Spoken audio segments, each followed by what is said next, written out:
tenais à remercier le professeur Albéric Tellier, donc professeur de management et spécialiste du management de l'innovation, qui nous fait le plaisir d'animer donc un cycle de de ce qu'on appelait webinaire conférence, on peut appeler ça un peu comme on le souhaite, ça n'a pas beaucoup d'importance finalement sur le nom. Ce qui est le plus important, c'est sur le contenu. Albéric avait eu le grand plaisir de partager avec vous deux précédentes sessions il y a 6 semaines, il y a 3 semaines. L'idée, c'est de finir le cycle.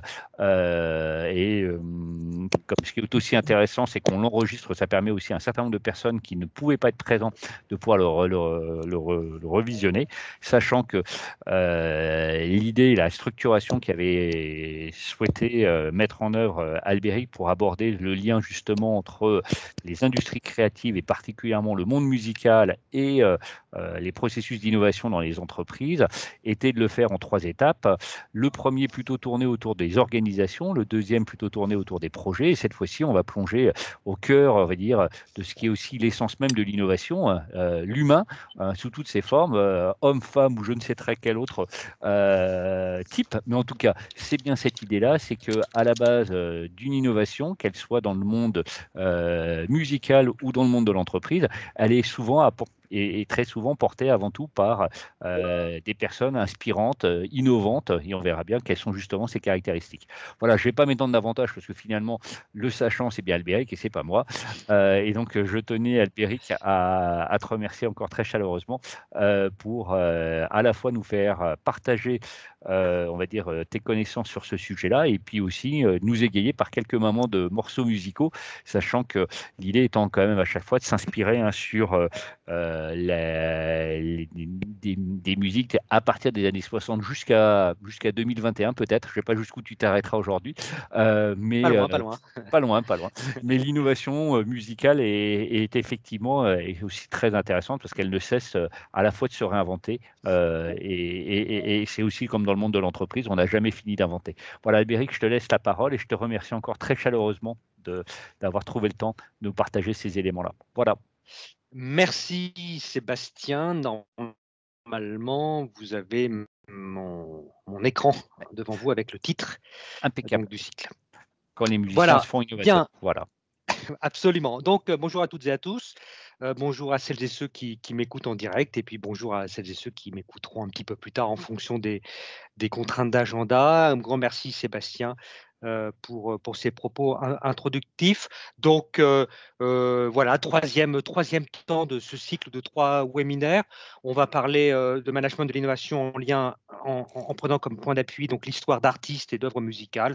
Voilà, je puise dans ces 2 ouvrages que j'ai eu l'occasion de publier en 2017 et 2020. Et aujourd'hui, on va plutôt parler d'ailleurs de chapitres qui sont dans l'ouvrage Nouvelles vibrations de 2020. Sébastien l'a rappelé, j'avais proposé d'organiser ces 3 séances autour d'une ligne simple. L'idée que le processus d'innovation, il peut générer des tensions à différents niveaux. Au niveau organisationnel, séance 1, au niveau des projets, des équipes, séance 2, on a notamment évoqué les conflits qu'on peut avoir au sein des équipes projets la dernière fois, et également au niveau des initiatives individuelles que portent les acteurs. Donc, on va être à ce niveau-là des individus aujourd'hui. Et comme d'habitude, on va monter dans une machine à voyager dans le temps et l'espace, puisqu'on va naviguer entre la fin des années 50 et les années 2020, je crois, à l'occasion de cette séance 3, donc innovation et initiative individuelle. Alors, on va tout de suite démarrer avec un premier thème et donc un premier disque et donc une première artiste. Ce que je vais essayer de vous montrer tout d'abord, c'est qu'au niveau des individus, l'innovation, elle implique un processus d'appropriation et que cette appropriation que fait l'individu permet de passer en fait de l'utilisation à l'usage. On va voir que ce sont des notions qui sont souvent des mots qui sont souvent vus comme synonymes. Or, il est important d'introduire une distinction entre ces 2 termes, quand on cherche à comprendre la nature de l'innovation. Et innover, c'est s'approprier en fait des opportunités, des possibilités offertes par exemple par des technologies comme on va le voir. Et ça, s'approprier, hein, ça va nous situer dans le domaine de l'usage. On va croiser donc avec ce 1er thème, une artiste, une chanteuse britannique, Kate Bush, et je vais notamment parler de cet album qui a été publié au tout début des années 80 et donc qui a été enregistré en 1979. Alors, 1979, c'est une, date, importante dans l'industrie musicale. On voit arriver sur le marché, cette machine que vous avez à l'écran, qu'on appelle le Fairlight. Et le Fairlight, c'est le premier synthétiseur, séquenceur, échantillonneur. Alors, qu'est-ce que c'est que cette machine? C'est une machine qui a été développée par des Australiens, 3 Australiens, qui avaient, donc passionnés d'informatique. Un des 3 était, travaillait comme ingénieur chez Motorola, avait une longue expérience du monde, des semi-conducteurs, des microprocesseurs, hein. On est en 79, n'oublions pas le microprocesseur inventé par Intel, tout début 72. Et les 3 fondateurs de cette compagnie Fairlight s'étaient mis en tête de développer un synthétiseur, une machine qui serait capable de créer des sons totalement inédits, donc des sons qui n'existent pas, et de reproduire de manière parfaite des instruments, le son d'instruments existant déjà, des instruments acoustiques. Et tout le projet de ces créateurs était de proposer, eh bien, un orchestre dans une boîte, un orchestre dans un ordinateur, hein, ce qui avait été repris d'ailleurs par les publicités de l'époque, comme vous pouvez le voir sur la partie, gauche. Donc avec cette machine, en fait, l'idée était de proposer à n'importe quel musicien d'avoir un véritable orchestre, chez lui. Et il a fallu, plus de 3 ans, d'efforts à ces gens-là, hein, pour, proposer cette machine qui est très volumineuse, qui coûte extrêmement cher, hein. On est à 100 000 €, d'aujourd'hui à peu près. Et c'est une machine donc qui est composée d'un clavier musical, hein, d'un ordinateur avec un moniteur vidéo et un clavier, de 2 lecteurs de disquettes, des grosses disquettes, pour lire et stocker, le son. Et avec cette machine-là, vous voyez, vous pouvez créer un son et ensuite le jouer, hein, sur le clavier, donc dans différentes, évidemment, tonalités. Alors sur cette machine, on a un élément qui est assez, étonnant. On a un stylo, optique qui propose littéralement de dessiner les ondes et de les retravailler. Donc ce style optique qui est vraiment une vraie nouveauté, assez révolutionnaire à l'époque, hein, on a cet accessoire qui doit permettre d'éditer les formes d'ondes sur le moniteur d'ordinateur et ensuite les modifier. Et c'est pour cette raison que cette machine, elle est censée, hein, permettre littéralement de manipuler graphiquement tous les paramètres, du son. Il y a une partie évidemment, logicielle, hein, software, et une partie, qui permet donc d'enregistrer des sons, donc d'échantillonner des morceaux de son, créer des boucles, séquencer les sons et ensuite de les jouer sur le clavier. Vous voyez Peter Vogel, un des 3 fondateurs, dit, «Nous avions pour objectif de développer une technologie de synthèse pure en temps réel qui nous permettrait de contrôler tous les paramètres du son. Nous voulions créer numériquement des sons très similaires aux instruments de musique acoustique, avec le même contrôle qu'un musicien peut avoir. Et bien entendu, à l'époque, hein, les composants électroniques, les microprocesseurs n'ont pas la puissance de ceux d'aujourd'hui. Et donc cette tâche, elle va se révéler particulièrement difficile. Et très vite, il leur est apparu, heu, quand même très difficile de proposer un contrôle absolu sur la matière sonore, et l'échantillonnage nous a permis d'obtenir des sons complexes que nous ne parvenions pas à créer numériquement, mais pas le contrôle que nous recherchions. Et dans cette machine, on proposait notamment, oui, un micro qui est pour pouvoir enregistrer des sons et de pouvoir les retraiter à l'infini. Et c'est ce retraitement-là, hein, qui posait quand même quelques difficultés aux créateurs. Et donc, pour aller un petit peu au-delà de ces difficultés, les créateurs ont l'idée de proposer avec la machine une banque de sons préenregistrés sur des disquettes, hein. Vous avez ici ce qui apparaissait à l'époque dans les menus de la machine. On pouvait comme ça télécharger des sons déjà proposés par les créateurs dans la machine. C'est quelque chose qui était assez peu mis en avant. Peter Vogel reconnaît lui-même, hein, nous avons considéré l'utilisation de sons réels déjà enregistrés comme un compromis, puisqu'il était difficile voilà, de proposer une création intégrale de sons avec des limitations techniques, une tricherie, et nous n'en avons pas été particulièrement fiers. Bien. Cette machine-là, elle est commercialisée. Alors évidemment, elle vise des studios d'enregistrement, des ingénieurs du son, des musiciens assez fortunés parce que c'est une machine qui coûte très très très cher. Et cette machine, eh bien, elle arrive en fait en Angleterre. Un des premiers musiciens à s'équiper est Peter Gabriel, qui est un musicien donc ancien chanteur de Genesis, qui a démarré une carrière solo et qui souhaite, enfin, est un passionné de son, de travail en studio. Peter Gabriel est l'un des tout premiers à acheter la machine. Et parmi les connaissances de Peter Gabriel, il y a Kate Bush, cette auteure, compositrice, interprète, musicienne anglaise, qui a une carrière tout à fait précoce et exceptionnelle, puisque dès l'âge de 17 ans, 18 ans, hein, Kate Bush compose et sort son premier single à succès, le titre Wuthering Heights, qui restera plus de 4 semaines, je crois, en haut du hit parade anglais, ce qui était une première pour une auteure, compositrice, interprète féminine à l'époque. On va écouter d'ailleurs un extrait de ce tout premier single de Kate Bush qui date donc de 77-78 pour que vous voyez un petit peu le style. Kate Bush ayant des capacités vocales assez hors du commun qui lui permettaient notamment de chanter parfois avec une voix suraiguë, comme ça sera le cas ici.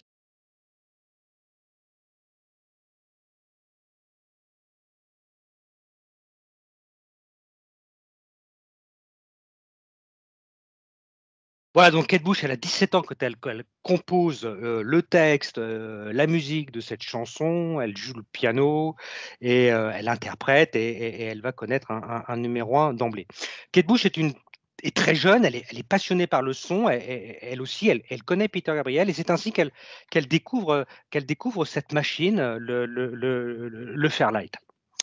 Alors, avec le Fairlight, oui, on est face à une entreprise innovatrice, la compagnie Fairlight, CMI, mmh, qui tente d'imposer un nouveau produit grâce à un effort de développement technologique. Et puis on a eh beh, une artiste qui, elle, reçoit cette machine, la découvre et décide de s'informer sur cette machine, d'apprendre à travailler avec elle pour ensuite l'intégrer dans sa propre composition, dans son propre travail. Alors, Kate Bush est dithyrambique sur cette machine, hein. Elle racontait récemment: «Dès que j'ai découvert le Fairlight, j'ai compris que je ne pourrais vraiment plus m'en passer. Il était partie intégrante de ce que je voulais faire de ma musique. Grâce à lui, n'importe quel son peut devenir musical. Le potentiel d'exploration sonore est illimité et c'est fabuleux». Donc elle est très intéressée par cette machine, elle décide de l'utiliser, elle décide d'apprendre à s'en servir. C'est quand même assez lourd, hein, les logiciels n'ont pas la simplicité d'aujourd'hui. Mais alors, ce qui est intéressant avec Kate Bush, c'est qu'elle, en fait, ce qui l'intéresse, c'est pas la possibilité de reproduire des instruments acoustiques et d'avoir un orchestre dans une boîte, hein. Elle le dit: «Je ne veux pas créer le plus grand violoncelliste au monde sur le Fairlight. Je préférerais avoir un musicien pour cela, hein. Je préfère avoir un très bon violoncelliste et l'enregistrer avec un bon ingénieur». Ce qui va intéresser Kate Bush, en fait, c'est d'enregistrer tout un tas de sons divers et variés, des sons non musicaux, pour les intégrer dans sa machine. Des bruits de verre cassé, des bruits de pas, des portes que l'on ouvre, que l'on ferme, et cetera. Et donc, vous voyez, là, il y a un décalage, hein, alors qui est typique dans le processus d'innovation, entre l'utilisation que prescrit l'entreprise innovatrice achetez ma machine, vous pourrez reproduire à la perfection tous les instruments acoustiques du monde et vous aurez un orchestre dans votre bureau. Et de l'autre côté, l'artiste, donc la personne qui réceptionne, hein, on va dire l'usager, hein, de l'innovation, qui voit en fait dans cette machine une occasion finalement de, travailler, hein, sur des sons qui sont des sons a priori non musicaux.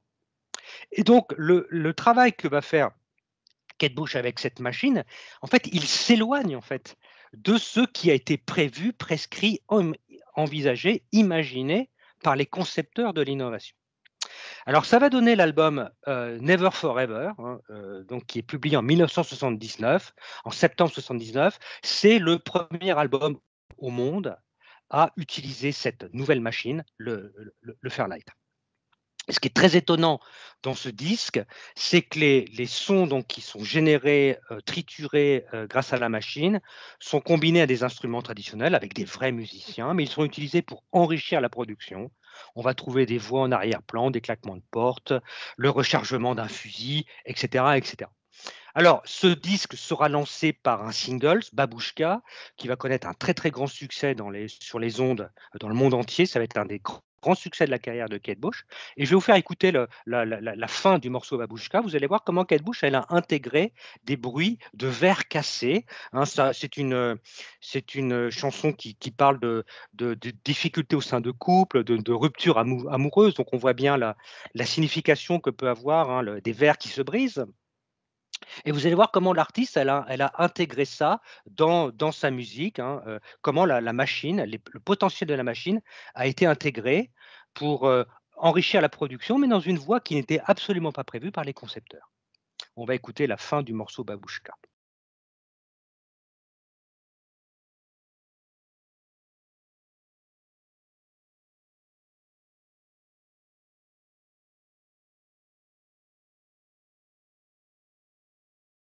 Coupé malheureusement, cet extrait. J'espère que vous avez bien, vu donc tout comment on intègre en fait des sons non musicaux à la musique, ici des bruits de verre brisé. Alors évidemment aujourd'hui tout ça c'est assez simple à faire avec un simple PC portable. À l'époque c'est extrêmement complexe et ça nécessite donc l'utilisation, hein, de cette machine révolutionnaire, qu'est le Fairlight, hein. C'est le tout 1er échantillonneur séquenceur au monde et la toute première à l'utiliser sur une œuvre. Donc c'est la jeune Kate Bush qui doit avoir à l'époque 18 ou 19 ans, peut-être 20 maximum. Bien. Alors là, vous voyez, c'est intéressant parce qu'on a finalement un processus qu'on repère souvent, en matière d'innovation, c'est-à-dire un décalage entre l'utilisation et l'usage. C'est-à-dire que le concepteur de l'innovation, l'entreprise Fairlight, vous voyez, propose de recréer en studio des sons d'instruments traditionnels et tout l'argumentaire commercial, toutes les publicités, les livrets, hein, mettent en avant cette possibilité. Une machine qui doit permettre la modification en temps réel de paramètres du son, vous voyez, en agissant avec le stylo optique, vous voyez, travailler la matière sonore fournie avec le Fairlight via les échantillons. Et en fait, les adeptes précoces, les early adopters, comme on les appellerait aujourd'hui, vont pas du tout utiliser cette machine dans cette voie-là.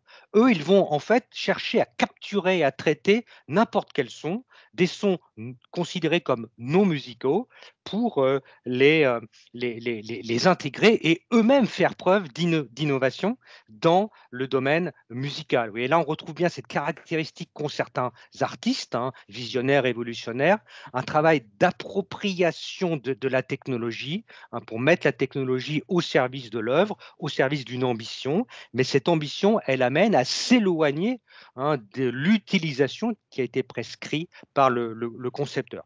Kate Bush est la première. Bien d'autres artistes vont emboîter le pas. Un groupe anglais qui s'appelle Art of Noise, qui va beaucoup travailler sur le Fairlight et qui va essayer de créer une musique à partir de sons extrêmement variés. Je vais vous faire écouter un tout petit extrait. Vous allez voir comment on essaie de créer une musique à partir des bruits du moteur d'une voiture.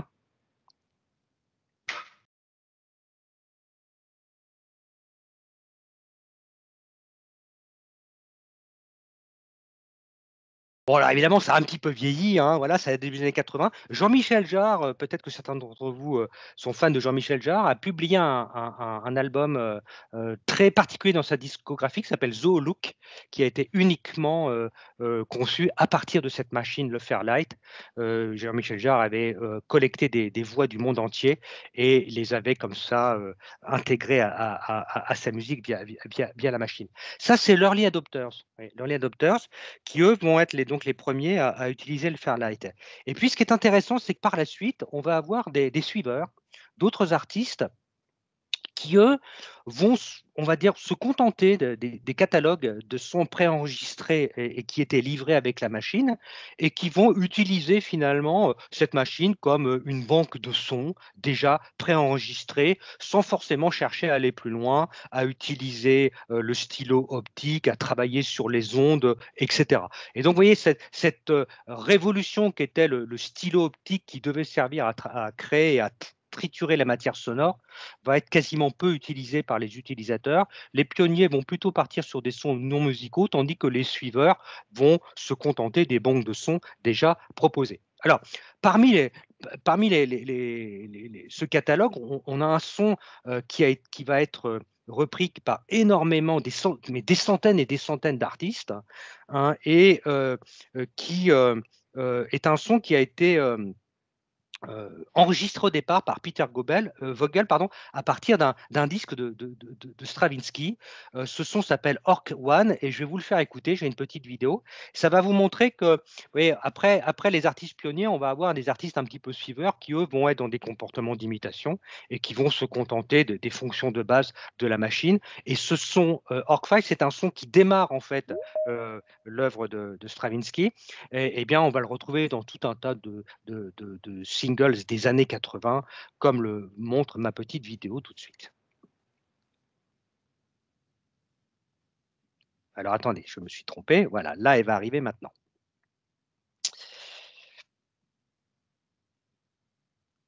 Donc, extrait de l'Oiseau de feu, le tout début. On va entendre Stravinsky.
Oui, alors la musique réserve parfois des surprises. C'est quand même très étonnant de se rendre compte qu'une très grosse partie de la production musicale des années 80 a utilisé l'extrait, hein, d'un enregistrement de l'Oiseau de feu de Stravinsky.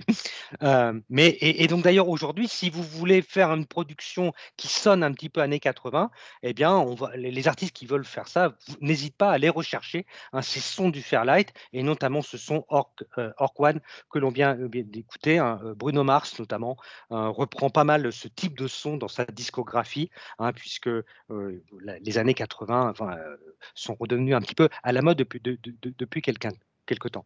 Donc vous voyez, là, on a des choses vraiment typiques d'un processus d'innovation, un écart entre l'utilisation du prescripteur, le concepteur de l'innovation, et l'usage qui va être fait de son innovation, hein. Et puis ensuite, parmi les gens qui adoptent, des pionniers, mais aussi après des suiveurs qui ne recherchent pas forcément les mêmes fonctionnalités, les mêmes caractéristiques, hein, que les early adopters. Cette entreprise, Fairlight, elle va décliner assez vite en fait, parce en fait, ces créateurs vont rester finalement un petit peu engagés, focalisés sur leur ambition de départ. Et donc, c'est la cause du déclin assez rapide de ce synthétiseur. Sans doute qu'elle elle est à rechercher dans l'incapacité, vous voyez, de ces concepteurs de faire évoluer les caractéristiques et les fonctionnalités pour les adapter à ce qui était la réalité des usages. Et, euh, et, euh, et ça nous amène quand même, vous voyez, des enseignements assez intéressants en termes de management de l'innovation. Ne pas figer l'idée trop tôt, vous voyez. Euh, un dicton dit, vous voyez, la rue trouve toujours une manière pas prévue d'utiliser les choses. Donc, ne pas figer l'idée trop tôt, tester progressivement plusieurs pistes, vous voyez.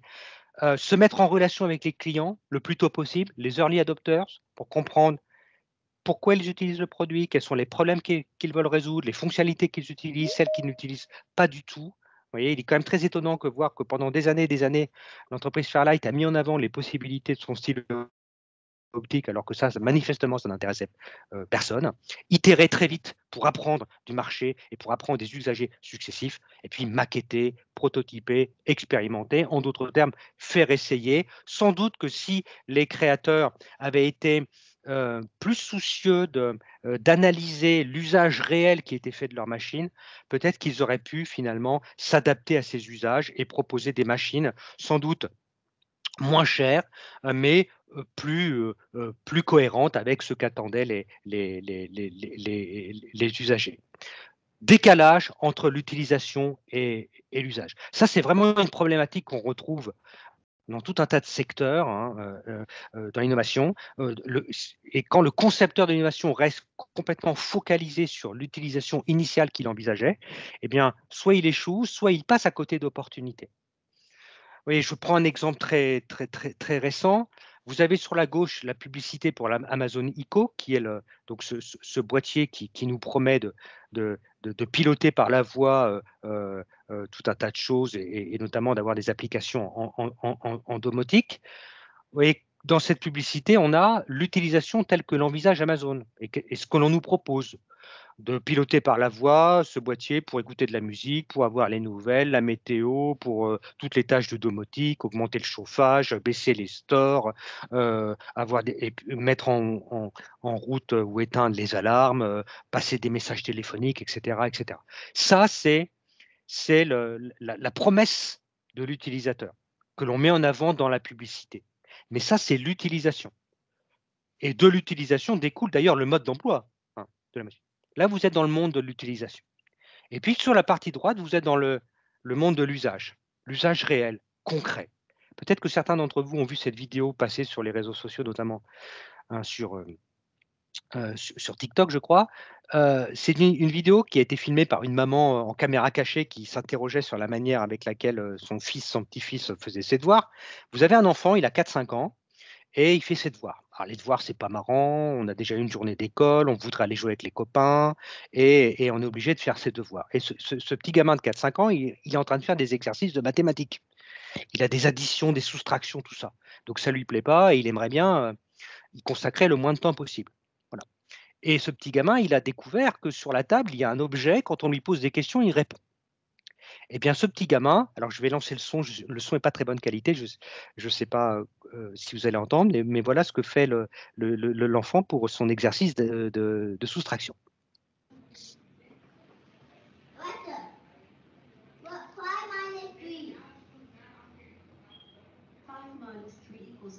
Boy.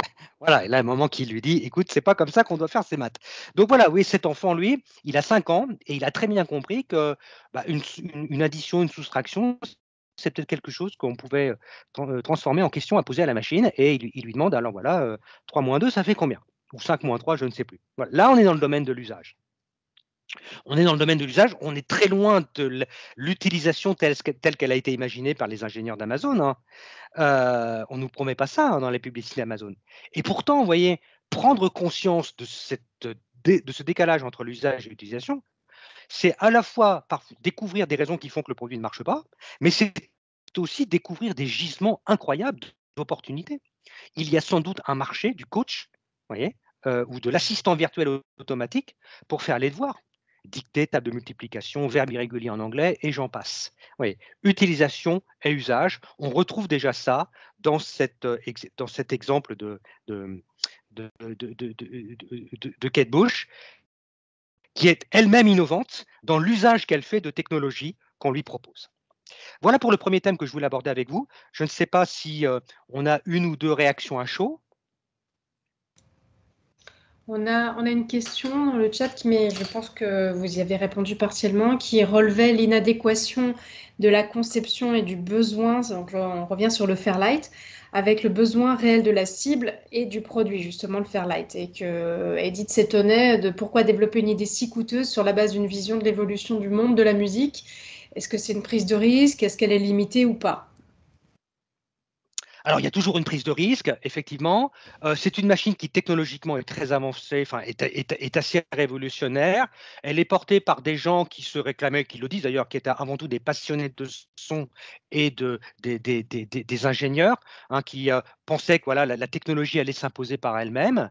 Et puis de l'autre côté, on a des artistes qui, eux, sont également portés par une autre ambition et qui n'hésitent pas à voyez, se détourner de l'utilisation qu'on leur propose, hein. Et on sait bien que dans l'animation, il y a souvent des détournements, des bricolages. Voilà. Donc, bien entendu, on ne refera pas l'histoire, mais sans doute que si les ingénieurs, alors, en plus qui étaient australiens, qui passaient par des réseaux de distribution assez lourds, vous voyez, donc difficulté aussi d'être en prise directe avec ceux qui ont l'usage de la machine. Mais peut-être que si cette entreprise avait été au plus près, hein, des usages réels de sa machine, peut-être qu'ils auraient pu au moins modifier leur approche commerciale, au mieux intégrer certaines fonctionnalités, en abandonner d'autres, hein. En fait, ce que va complètement rater le Fairlight, c'est après tout le développement de petites machines bien moins perfectionnées, mais beaucoup moins chères et tout à fait cohérentes avec une utilisation plus simple et qui va, et notamment être celle que vont avoir les musiciens dans le hip-hop, qui vont, eux, être très, très intéressés par l'enregistrement de boucles musicales pour sampler, etc., etc. Ça, ce sont des choses que les dirigeants de Fairlight n'avaient pas du tout vu. OK, thème 2. Il y a quelqu'un qui a levé la main. Ah, Je vais alors laisser la parole allez-y. à Oreda Boussadia. Je vous ai ouvert le micro. C'est moi, bonjour, bonjour à tous. Bonjour. Bonjour, super conférence, en fait, j'ai apprécié énormément. J'ai une question justement sur ces fameux détournements et dans le process d'innovation et des méthodes et tout ça, parce que effectivement, les prototypes, dans le prototypage, on va challenger en fait d'une certaine manière les users, ceux qui sont susceptibles d'eux. Puis finalement, de là, avec toute la méthode itérative, je suis chercheur de formation, donc je comprends bien ces processus. Néanmoins, c'est pas rare hein, de voir des détournements d'utilisation, finalement. On en a vu. Et donc, je me dis, dans le management de l'innovation, est-ce que réellement, il faut se focuser sur ces fameux users potentiels hein, et au détriment de peut-être d'autres types de populations qui peuvent faire qu'il y ait des marchés nouveaux qui se créent, qu'il y a des choses auxquelles on n'avait pas du tout pensé. Et donc, je ne sais pas quel est votre regard là-dessus. Et puis l'autre chose, moi je vois pas trop comment ça peut se faire, mais néanmoins un gamin par exemple, enfin je sais pas, moi je suis en train de suivre une formation et je me dis pourquoi pas l'ouvrir aux écoles dès qu'on est dans le processus, mettre en lien les écoles avec les industries, enfin en tout cas les organisations qui veulent changer, parce que les gamins sont souvent, à mon avis, apporteurs de belles idées aussi.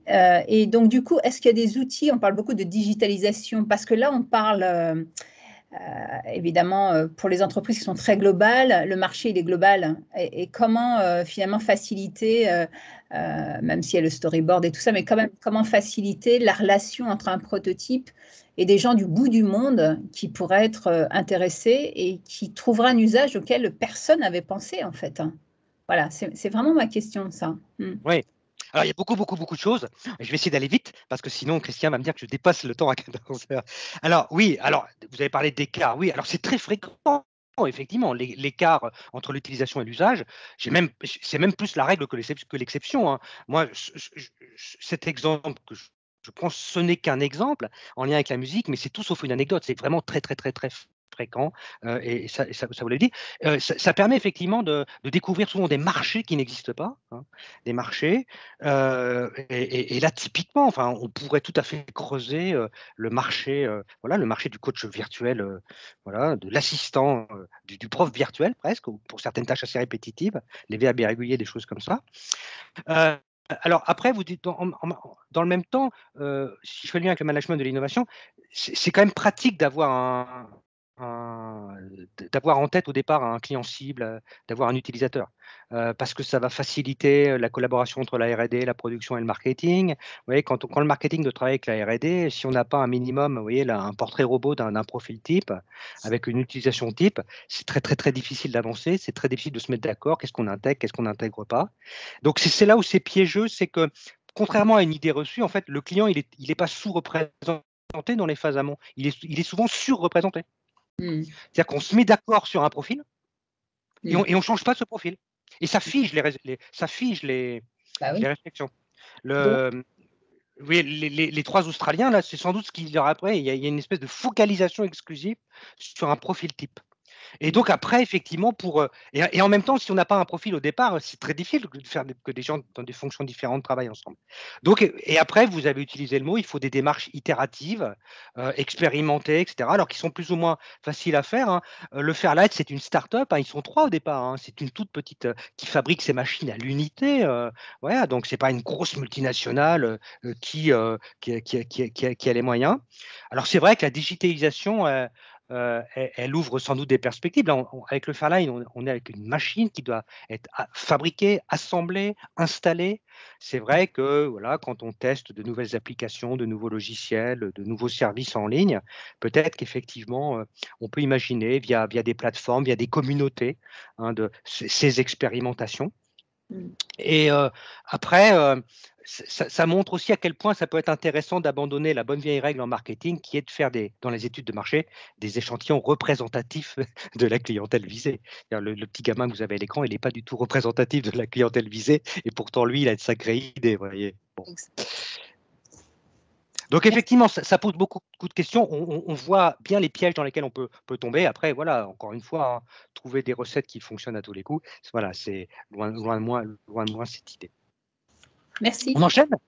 Alors, après alors, j'ai fini sur le Fairlight. Alors Kate Bush, après, elle a continué. Enfin, c'est une artiste majeure, hein, c'est une énorme star en Grande-Bretagne, peut-être un peu moins en France. Et encore, elle a eu régulièrement des hits et elle a sorti des albums jusqu'il y a à peu près 4-5 ans. Elle est encore très, très active. Et c'est vraiment un personnage assez essentiel, hein, dans la musique pop rock de la deuxième moitié du XXe siècle. En tout cas, années 80, 90, voire début des années 2000. Ces acteurs qui ont des initiatives individuelles un petit peu en décalage, comme Kate Bush, parfois ces acteurs-là aussi, eux, ils décident carrément de changer de stratégie, de changer de priorité, de prendre des risques. Et pour aborder ça, je vais revenir sur j'ai pris deux artistes majeurs, hein, aujourd'hui, de la pop, entre guillemets commerciale, et loin, moi, l'idée d'être péjoratif en disant ça, mais quand vous prenez Katy Perry et Taylor Swift, hein, ce sont des stars mondiales, hein, de ces dernières années. Et ces stars-là, en fait, elles se sont, au-delà de leur qualité de chanteuse, de musicienne, elles se sont révélées expertes dans l'art de pivoter. Alors, le pivot, hein, c'est un terme que vous connaissez, qui vient du monde de l'entrepreneuriat. On dit souvent que les jeunes startups, les jeunes entreprises, à un moment donné, elles doivent pivoter, c'est-à-dire accepter un changement radical de positionnement sur le marché, de produits, d'organisation, ou encore de modèle économique. Tiens, c'est peut-être un problème de pivot aussi qu'a connu Fairlight. Là, pour le coup, ils n'ont pas réussi à pivoter. Donc, c'est un art de la bifurcation. Encore une fois, le terme pivot est très récent, un peu à la mode, mais ce type de bifurcation est très fréquent, il ne date pas d'aujourd'hui. Mais ce changement radical, il n'est pas facile. Il n'est pas facile parce qu'il requiert de l'obstination, il requiert des capacités d'adaptation, il nécessite aussi de convaincre des partenaires, des collègues, et ça, ce n'est pas forcément très évident. Et ça, c'est ce qu'on va voir donc avec Katy Perry et Taylor Swift. Katy Perry, pour commencer, alors qui au début de sa carrière ne s'appelait pas Katy Perry, hein, elle s'appelait Cathy Hudson, c'est une personne américaine qui est née en 84, qui est issue d'une famille extrêmement croyante, une église catholique très, très stricte, elle reçoit une éducation extrêmement stricte. La télévision est interdite, les lectures sont contrôlées, on va à la messe tous les week-ends et surtout on chante dans la chorale de la messe, de l'église, ce qui permet d'ailleurs à Cathy Hudson d'être repérée pour ses talents de chanteuse à la messe. Et elle est embauchée par un producteur au début des années 2000 et qui va lui faire enregistrer et publier donc un disque pour une niche de marché. C'est le marché américain de la musique chrétienne, la pop chrétienne. Alors c'est une niche de marché, mais extrêmement importante aux États-Unis et qui marche très bien, avec des artistes qui font carrière. Et elle publie un album voilà, où les chansons parlent de foi, de rédemption, de péché, de reconnaissance, etc. Alors c'est un échec absolu, puisqu'elle va en vendre 200 exemplaires. Autant dire que très vite, la maison de disques s'éloigne, les contrats sont annulés. Et là, Cathy Hudson, pendant des années et des années, elle va connaître des années de galère, près de 7 ans, où elle va essayer de continuer à prendre des contacts, à vivre de sa musique, à faire des concerts, à nouer des relations avec des musiciens. Et il va falloir un pivot pour l'amener vers le succès. Ce pivot, c'est un pivot qu'elle va prendre à partir de 2008. Elle va décider d'abandonner tous ces points d'appui sur sa carrière, son côté très rock qu'elle avait au départ, des paroles plutôt consensuelles pour ne pas heurter voilà, le public un peu puritain des Américains. Elle va abandonner tout ça. Elle va réussir avec beaucoup de persévérance et d'obstination à rentrer en contact avec des producteurs suédois qui vont la faire signer sur une maison de disques. Et elle va publier donc en 2010 California Girls. Rien qu'à la pochette, vous voyez. Alors sous un nouveau nom, elle va même décider de changer de nom. Rien qu'avec la pochette, on se rend compte que le positionnement stratégique est plus tout à fait le même. Et cet album Teenage Dream, ça va être un succès incroyable. 6 semaines consécutives au Billboard, le hit parade américain. 5 singles vont atteindre la première place du hit parade. Il y a un seul artiste au monde qui a réussi, c'est Michael Jackson. A réussi à faire ça. Donc ça positionne tout de suite le succès de Katy Perry. Un album qui va être sélectionné aux Grammy Awards. Elle va être élue femme de l'année par le magazine Billboard, voilà, avec une tournée mondiale, etc., etc. Là, vous êtes en présence d'un pivot, même un double pivot. Vous voyez, une décision d'abandonner l'ambition initiale, de s'imposer sur une niche de marché à potentiel. Puis elle partira après vraiment sur de la scène rock avec des musiciens américains jusqu'en 2000. Oui, elle acceptera même en 2005 de devenir chanteuse pour un groupe pour continuer à apprendre et conserver ses chances de succès alors que le contrat était très rude et que les chansons n'étaient pas enregistrées sous son nom. Elle acceptera ça en 2005. Et puis ensuite, donc, le pivot vers le succès de 2010. Obstination à toute épreuve, et puis aussi une très grande tolérance à l'échec. Alors ça nous montre aussi une des caractéristiques qu'ont les entrepreneurs et les innovateurs, la forte tolérance à l'échec, puisque, vous voyez, Katy Perry, c'est presque une décennie d'échecs, d'illusions perdues. Alors, un pivot, mais vous pourriez me dire, oui, mais finalement, quelqu'un comme ça n'a pas forcément d'autre choix, puisqu'on est dans une situation d'échec. Donc, quand on est dans une situation d'échec, cette idée qu'on doit tout changer si on veut espérer réussir demain, cette idée, elle peut peut-être s'imposer un peu mieux, un peu plus facilement. La question qu'on pourrait se poser, c'est oui, mais est-ce que des leaders installés peuvent pivoter? On sait bien qu'une entreprise qui a connu le succès à un moment donné, elle tombe souvent dans ce qu'on appelle le paradoxe d'Icare, c'est-à-dire qu'on veut faire toujours plus de la même chose, une certaine myopie stratégique. On fait tout pour plaire aux clients que l'on a déjà. Donc, on écoute nos clients et on essaie de répondre aux insatisfactions des clients, déjà là. Mais du coup, on passe à côté de clients plus atypiques et on passe à côté de révolutions, ce qu'on appelle l'effet d'occultation. Et puis, on sait bien, quand on est un leader installé et qu'on domine le marché, parfois, il y a des syndromes de supériorité qui commencent à se développer, des complexes de supériorité, ce qu'on appelle le syndrome du not invented here. Donc, pour un leader installé, ce n'est pas facile. C'est peut-être encore plus difficile d'accepter l'idée de pivoter, parce qu'il faut remettre en cause les raisons même du succès. Pour les leaders installés, la liste est longue des leaders qui n'ont pas réussi à pivoter. Alors, oui, la liste est longue des leaders qui n'ont pas réussi à pivoter, de Nokia jusqu'à Kodak, etc. Bien. Alors, Je vais prendre un exemple, moi, dans la musique, d'une artiste qui, elle, a particulièrement réussi son pivot alors qu'elle était déjà une star mondiale. C'est Taylor Swift. Alors Taylor Swift aussi, ça c'est un parcours extrêmement intéressant. On peut penser ce qu'on veut de la musique de Taylor Swift, et franchement, moi le premier, quand j'ai entendu Taylor Swift, voilà, je me dis tiens, voilà, c'est de la pop facile d'accès, destinée à passer sur les ondes. Et quand vous regardez la personnalité, le parcours, la carrière de Taylor Swift, là vous avez quand même quelque chose, quelqu'un qui est particulièrement impressionnant, et vous avez des choses incroyables dans sa carrière. C'est quelqu'un qui s'impose dès l'âge de 16 ans, auteur, compositrice, interprète, dans un marché gigantesque aux États-Unis qui est la musique country. La musique country aux États-Unis, c'est un marché énorme. Et dès 2008, Taylor Swift, c'est une star de la musique country. Elle incarne même le renouveau de la musique country.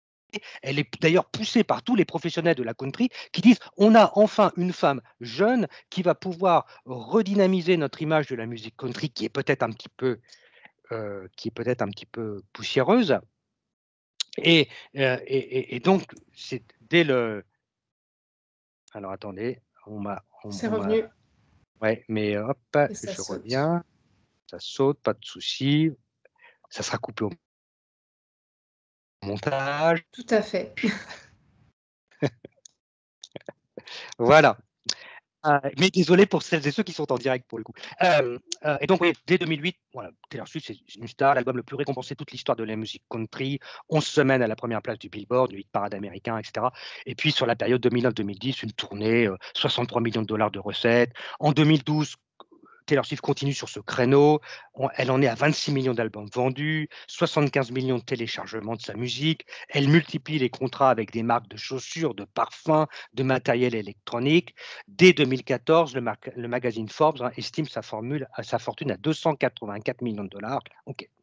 On est avec une méga star de la musique country qui est au sommet de sa carrière. Et ce qui est étonnant avec Taylor Swift, c'est que déjà à cette époque, en fait, elle est convaincue que si elle veut encore progresser, eh bien, elle doit donner une orientation encore différente à sa carrière. Et c'est ce qu'elle va faire en 2014 en publiant un album. L'album s'appelle 1989, c'est sa date de naissance. Et cet album, il va marquer une rupture totale de style et de positionnement dans la carrière de Taylor Swift. C'est d'ailleurs beaucoup de gens en Europe notamment, beaucoup en France, vont découvrir Taylor Swift en fait avec ce disque-là, qui va être propulsé par un tube chez It Off, qui va être un énorme succès de l'année. 1 million d'exemplaires écoulés en une semaine, numéro 1 Billboard, etc., etc. Je vais vous faire écouter deux petits extraits de la discographie de Taylor Swift. Un premier extrait, voilà, on est complètement dans sa période country, et puis après on aura le début de Shake It Off, musique beaucoup plus électronique, qui va vous montrer à quel point on a une rupture de style.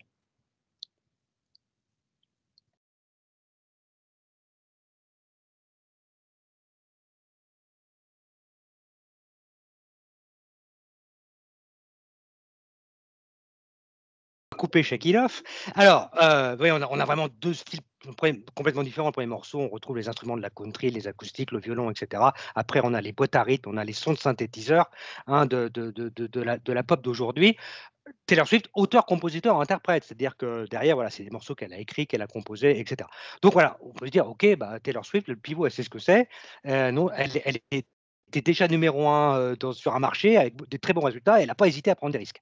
Alors après, ce qu'on peut regarder, c'est comment ce pivot pop a été réalisé. Et là, on se rend compte que c'est beaucoup plus difficile, que c'était vraiment un effort de longue haleine, et que c'était très difficile, même pour une artiste de la trempe de Taylor Swift, et même pour une artiste de la réputation, de la notoriété de Taylor Swift. D'abord, ça a été une décision difficile à prendre. On peut imaginer quand même, hein, vous êtes la star mondiale, enfin la star américaine de la country, vous avez des contrats avec des marques, etc. Donc en termes de décision, c'est pas facile à prendre. Après, il va falloir la faire accepter. En fait, quand on lit voilà, et qu'on écoute les témoignages, etc., on se rend compte qu'il a fallu des mois, voire des années à Taylor Swift pour convaincre son entourage, ses managers, ses producteurs, sa maison de disques, tous ces gens-là qui n'étaient pas forcément prêts à prendre des risques. On se rend compte également que derrière ce pivot pop de 2014, il y a des relations que commence à tisser Taylor Swift dès 2011 pendant 3 ans, en fait, elle va prendre des contacts, elle va commencer à travailler avec des producteurs, avec même certains producteurs identiques à ceux de Katy Perry d'ailleurs. Et donc, elle va financer des sessions, elle prend des contacts, elle va faire des maquettes, etc. Et elle va participer aussi, elle va faire à des projets parallèles et elle va commencer à intégrer dans ses productions dès 2012, quelques musiciens, quelques producteurs nouveaux, de manière un peu, vous voyez, à dose homéopathique, vous voyez, pour pas trop choquer son entourage. Dès 2012, donc vous voyez, 4 ans avant, 2 ans pardon, avant son pivot officiel de 2014, elle va devoir aussi assumer un renouvellement complet de ses équipes de management, de ses méthodes de travail, ses méthodes de composition, ses méthodes d'enregistrement, hein, puisqu'on se tourne vers de nouvelles personnes, un nouveau monde, la musique électronique. Et puis aussi, il y a aussi des moments clés, hein, dans la vie des innovateurs.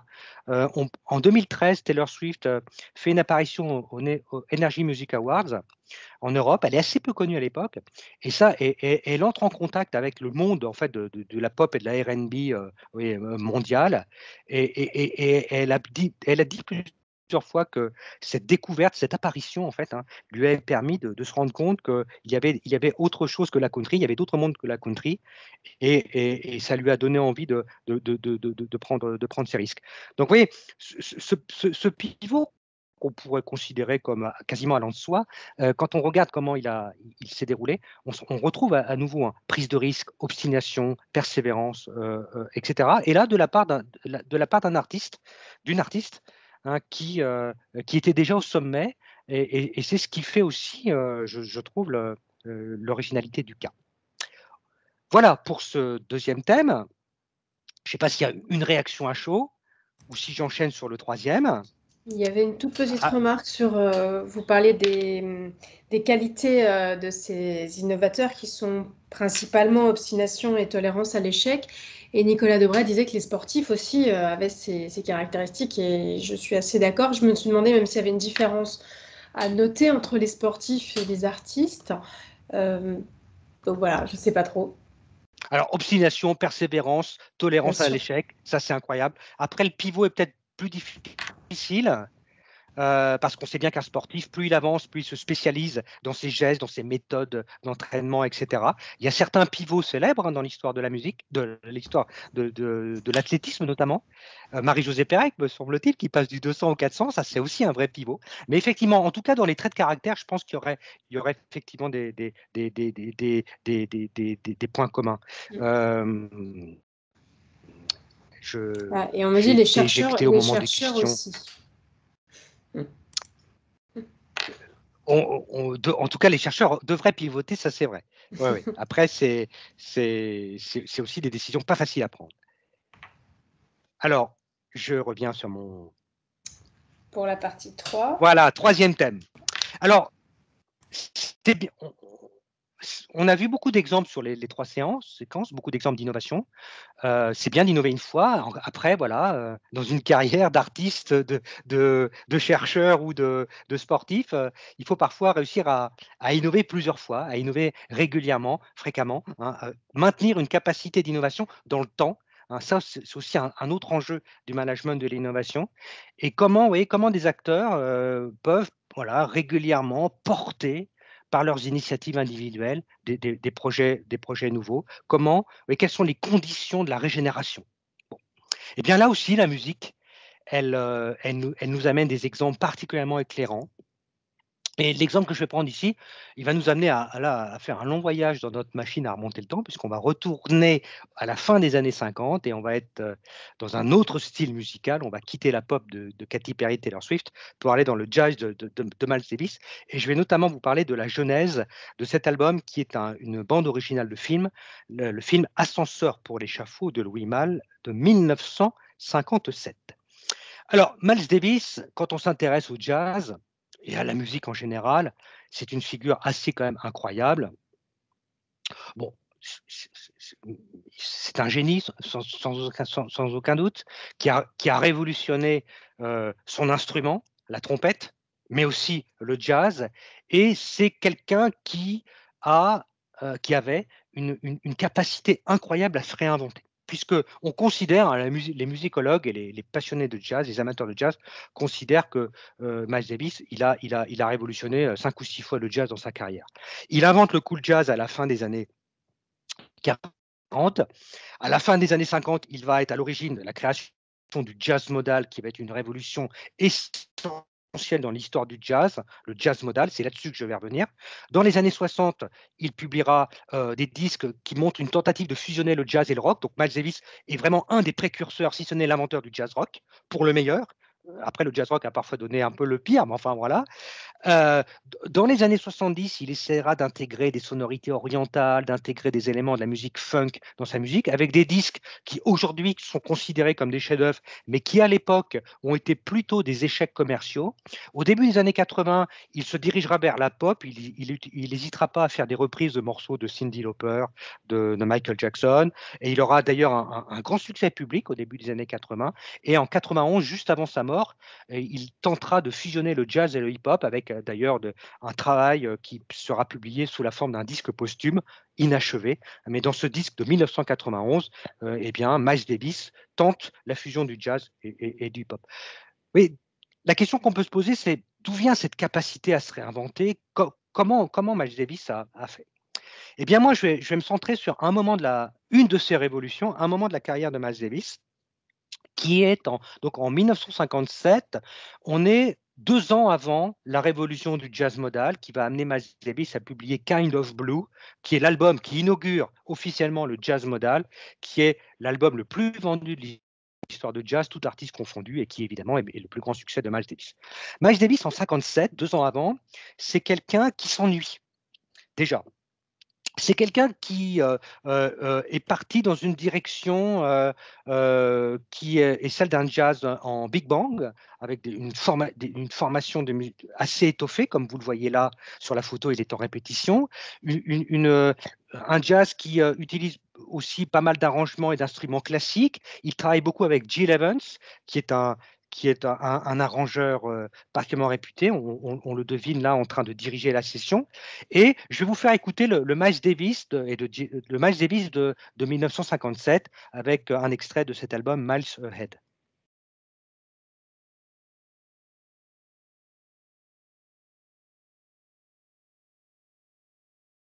Donc c'est un type de jazz, on est dans le big bang, voilà, et Miles Davis publie plusieurs disques comme ça. Et puis dans les années 50, dans ces années-là, fin de l'année 57, Miles Davis commence à s'ennuyer, il s'interroge sur sa musique, sur les directions à prendre, il traverse une période un peu de dépression, et il accepte du coup, ne sachant trop quoi faire, il accepte une tournée en Europe, il accepte l'offre d'un tourneur européen qui lui propose une tournée assez modeste dans des clubs européens, en France, Allemagne, Pays-Bas, avec un orchestre très réduit, de musiciens qu'il trouvera sur place, hein, puisque les budgets sont limités. Et donc, il accepte et il arrive en Europe et il va commencer une tournée avec un quatuor, avec notamment des musiciens français et qui vont donc jouer avec lui dans des clubs de jazz en toute petite formation. Et c'est ainsi qu'en décembre 1957, Miles Davis joue au Club Saint-Germain, qui est à l'époque un petit peu le lieu où se rencontre tout le Paris des artistes, des intellectuels, le Paris du cinéma, le Paris des beaux-arts, le Paris de la chanson, le Paris de la littérature. On voit ici Miles Davis en compagnie de Boris Vian. Alors Miles Davis découvre d'ailleurs un monde qui lui est complètement étranger. Il découvre une société qui est complètement différente de la société américaine. La société américaine est encore très largement marquée par la ségrégation, par le racisme. Et là, Miles Davis est étonné de la facilité avec laquelle il peut côtoyer les mêmes lieux que des artistes blancs comme Boris Vian. Il va rencontrer, on le sait, Juliette Gréco à l'époque. Et dans cette ambiance-là, où se combinent amateurs d'art, de littérature, de cinéma, de musique, il va rencontrer les assistants de Louis Malle. Louis Malle est un réalisateur qui est en train de terminer à l'époque un film, un polar, Ascenseur pour l'échafaud, avec Jeanne Moreau et Maurice Ronet. Et Louis Malle cherche une musique. Il n'a pas encore trouvé la musique qui pourrait illustrer son film.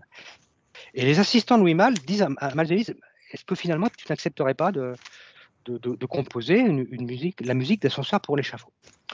Alors, dans l'ambiance du club Saint-Germain, Miles Davis est plutôt emballé et il accepte, sauf qu'il a des engagements contractuels et il n'a que 2 jours. Il a 2 jours pour faire cet enregistrement. Bon. Et donc, il va composer la musique d'Ascenseur pour l'échafaud. Il va y avoir un micro de doublette. Si vous pouviez vérifier votre micro, merci. Il va donc devoir composer cette musique avec un certain nombre de contraintes. D'abord, il a un temps extrêmement limité, puisque 2 jours plus tard, il doit être dans un club, je ne sais plus, en Allemagne ou aux Pays-Bas, voilà, avec ses musiciens. Il n'a absolument pas prévu cette session d'enregistrement, donc il doit composer seul et intégralement la musique. Ce travail de composition, il doit le faire sans aucune préparation préalable et sans aucune préparation avec les autres musiciens. Vous voyez ? Et l'urgence de la situation, en fait, va l'obliger à composer une musique à partir de séquences harmoniques très simples et de thèmes un peu répétitifs, des thèmes assez lents, et non pas de thèmes sophistiqués comme l'est la musique de Miles Davis qu'on a entendu tout à l'heure, où là, il y a un travail sur les harmonies, sur les mélodies, les arrangements, etc. Tout ça est impossible. Il n'a que 2 jours pour se préparer et enregistrer. Donc, il retourne dans son hôtel l'après-midi, il écrit quelques bribes de thèmes possibles et il propose à Louis Malle un dispositif. Il dit voilà, il faudrait que vous me projetiez les images du film et je vais improviser à la vue des images, avec les quelques thèmes que j'ai composés un peu dans l'urgence. Alors, il y a une pression temporelle qui est très forte, donc ça va avoir lieu la nuit. Donc, je crois que c'est dans la nuit du 11 au 12 décembre 1957.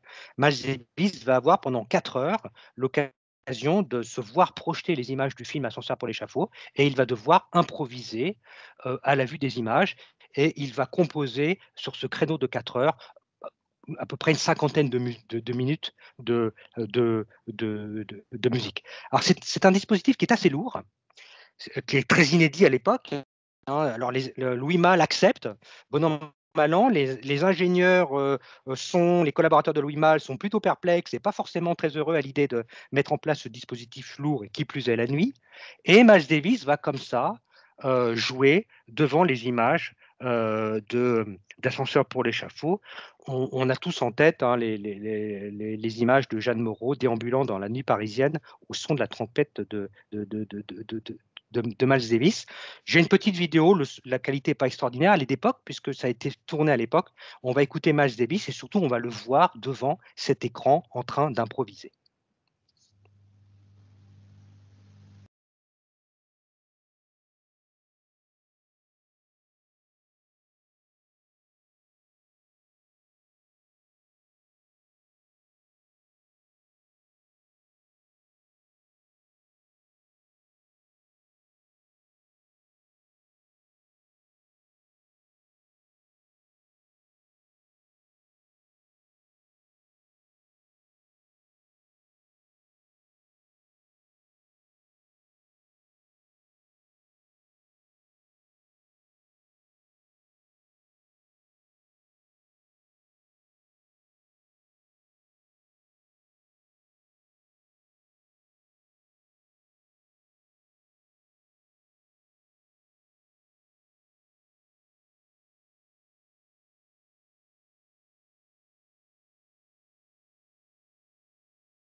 Si le mot génie est un peu utilisé à tort à travers et galvaudé, je pense qu'il prend tout son sens avec Miles Davis. Bon, en tout cas, là, on ne peut être quand même qu'admiratif et stupéfait par le résultat.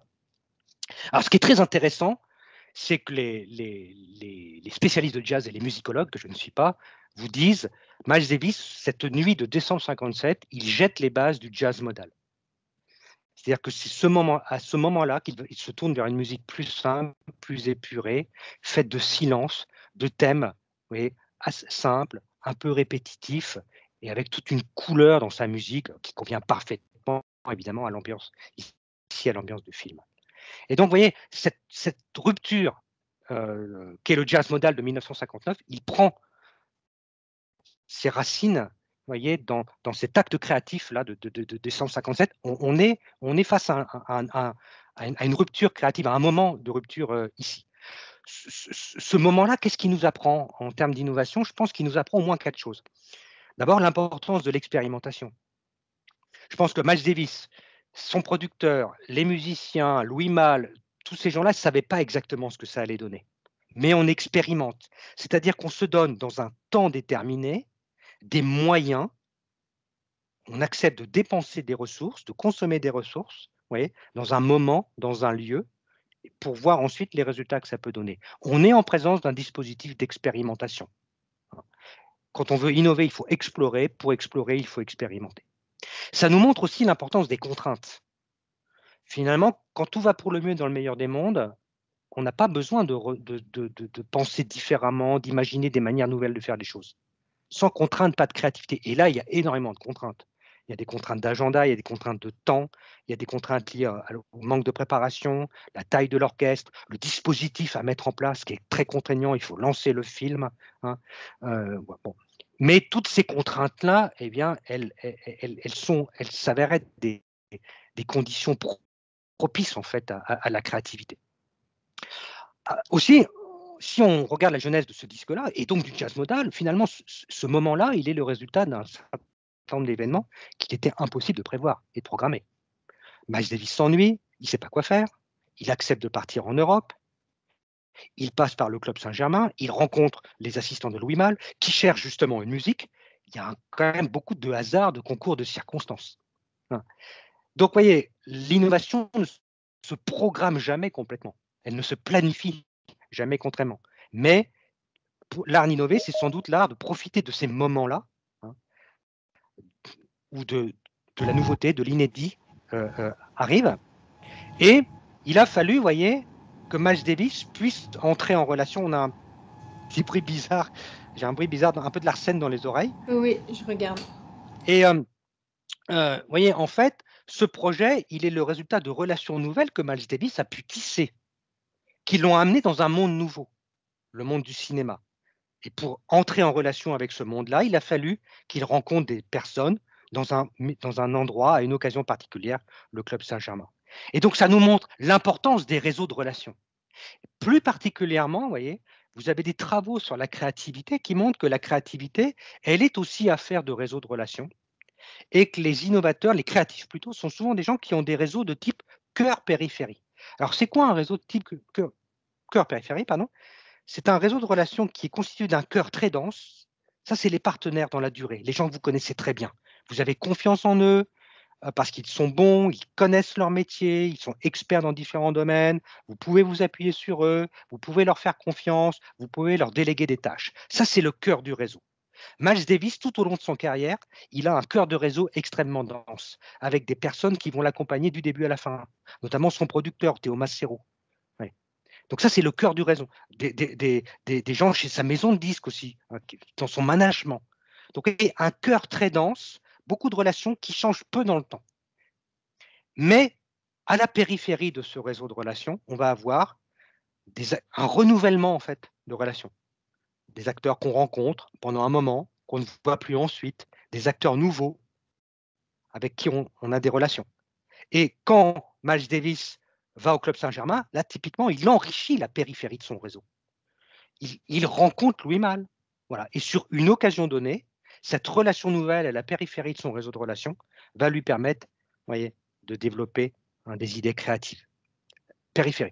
Miles Davis a constamment cherché tout au long de sa carrière, voyez, à nouer des relations nouvelles. Il a travaillé avec Jimi Hendrix, peu de temps avant sa mort, il travaillait avec Prince, oui, et il a cherché à casser les frontières entre les styles de musique d'abord, mais aussi entre les formes d'art. C'est quelqu'un qui s'intéressait beaucoup à la peinture, à la littérature, au cinéma, avec l'exemple ici. Donc, vous voyez, un cœur de réseau très dense, avec des équipes soudées qui se font confiance, qui sont expertes.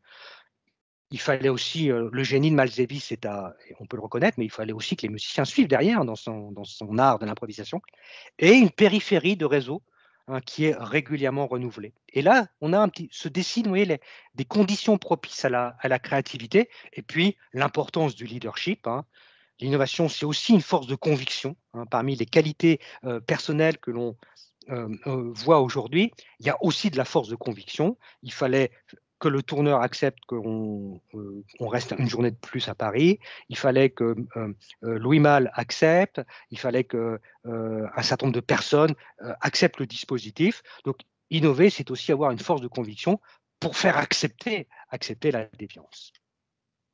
Et pour terminer, et puisque avec ce cas va se terminer nos 3 séquences, je voudrais revenir sur ce mot, voyez, de déviance.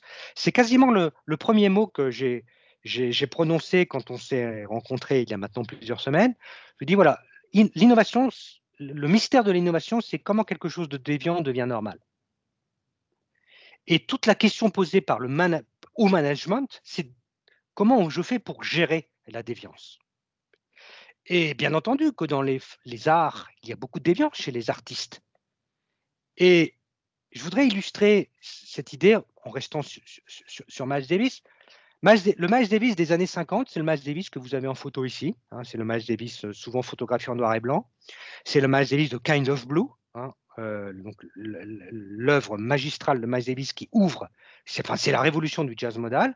Et puis après, vous avez d'autres disques, d'autres pochettes. Vous voyez, c'est le Miles Davis le sérieux, et on devine comment la maison de disques, entre guillemets, vend les albums. On met en avant le musicien sérieux, il sourit pas, il est concentré sur son art, et dans le choix des couleurs, des caractères, on sent bien, vous voyez, comment on veut concrétiser et faire passer en fait toute l'imaginaire que véhicule la musique de Miles Davis. Ça, c'est le Miles Davis de la fin des années 50, qui est celui qui enregistre Ascenseur pour l'échafaud. Mais vous savez, les artistes, notamment Miles Davis, c'est des gens, ils regardent très rarement en arrière, ils sont constamment focalisés sur la révolution suivante. Et là, vous avez le Miles Davis de 10 ans plus tard. Vous avez le Miles Davis de la fin des années 60. Alors, on voit, rien qu'à sa tenue vestimentaire, on voit, et encore la photo est en noir et blanc là, on voit que là, on n'est plus dans la même époque, et quand on voit les lunettes, et voilà, on sent que l'artiste a évolué, et l'artiste est confronté à d'autres personnes, à d'autres milieux, et il souhaite avancer. Et à la fin des années 60, Miles Davis, il est pleinement engagé dans le jazz électrique. Ça va être sa révolution, il va vivre sa révolution électrique. Et vous avez, donc à la fin des années 60, il se met en tête d'enregistrer un nouvel album. Et sur la partie droite de la diapo, vous avez l'ancêtre du texto, vous avez un billet qui a été écrit par Théo Macero. Théo Macero, c'est son manager, c'est son plus fidèle partenaire depuis la première heure. On est dans le cœur du réseau là. Et voilà le message qu'envoie Théo Macero à sa direction. John Berg et John Agresti et Philip Mason, ce sont les 3 pontes de Columbia, de CBS. Donc ce sont les décisionnaires. Donc, vous avez le manager de projet, Théo Macero, qui se tourne vers les décisionnaires, vers sa direction, parce qu'il est face à un problème, face à une initiative personnelle prise par un membre de son équipe projet. Il dit, Miles vient de m'appeler et il m'a dit qu'il veut appeler son prochain album, Bitches Brew. Please advise. Alors, Bitches Brew, je me permets de le dire, ça veut dire bouillon de salope. Bon, ou soupe de salope si vous voulez. Bon, please advice. Et là, vous voyez, avec ce petit mémento là, on voit toute la détresse. Enfin, on devine la détresse de Théo Macero. Lui, c'est le manager de projet, donc il doit gérer la déviance. Et donc, il se dit, mais on n'a jamais appelé un album de jazz comme ça, quoi. Et en plus de ça, Miles Davis lui a dit, je veux que ça soit un double album et je veux que la pochette, elle soit complètement différente. Donc là, vous voyez, là, vous êtes dans un moment de gestion de la déviance. Et on devine le manager de projet qui se tourne vers les décisionnaires, qui se disent, voilà, qu'est-ce qu'on fait? Dites-moi, parce que moi, je ne sais pas quoi faire. Finalement, ça sera accepté. La maison de disques ira au bout de l'ambition, de la volonté de Miles Davis, et ça va donner donc l'album Bitches Brew. C'est un double album. Donc là, vous avez la pochette du vinyle, elle est ouverte, et vous avez une œuvre là, vous voyez, une œuvre artistique. Là, on est en décalage complet, on est en rupture complète avec les codes du jazz de tout à l'heure. On n'est plus dans l'artiste sérieux photographié en gros plan avec sa trompette. On est face à une œuvre qui veut véhiculer un imaginaire, voire un discours, et avec ce titre particulièrement saugrenu, Beaches Book. Donc, vous voyez, quand on dit manager l'innovation, c'est gérer la déviance, je trouve que là, quand on se met à la place de Théo Macero, on voit toutes les qualités qu'il faut avoir pour les managers de l'innovation, qui est de temps en temps quand même à accepter et voir jusqu'où le comportement déviant peut nous mener. Voilà, je vous remercie de votre attention, malgré les petits soucis techniques. Je me joins à tous les compliments et remerciements qui relevaient la qualité de l'intervention et de la qualité des cycles de conférences qui étaient très intéressants. Et il me reste à vous remercier. Je ne sais pas si d'autres... En tout cas, voilà, moi, je très instructif et passionnant. Je pense que ce sont des mots justes. Je voudrais remercier les participantes et participants. Vous avez été nombreux et en plus, il y avait toujours des remarques et des questions extrêmement intéressantes. Parfois, des questions tellement importantes qu'il était difficile pour moi d'y répondre rapidement. Voilà, en tout cas, j'espère que vous avez apprécié. Alors, on a le droit de préférer Katy Perry à Miles Davis ou l'inverse. Hein. J'ai essayé de varier les époques, les styles. Mais en tout cas, ça a été un plaisir et globalement, voilà, je suis content que la technique elle est suivie Oui. parce que c'était toujours voilà. Et puis j'espère avoir réussi parfois à vous étonner parce que l'histoire, la musique est tellement riche de surprises. Et notamment quand on retrouve Stravinsky dans la pop des années 80, c'est quand même très clair. étonnant. Merci à tous et nous continuerons pour ceux qui l'ont souhaité, à vous inviter à nos événements et nos webinars qui jalonnent nos intervenants et notre année autour de l'Executive Education. Voilà, merci beaucoup et bon après-midi à tous. Merci. Et peut-être à bientôt. À bientôt, au revoir. Au revoir.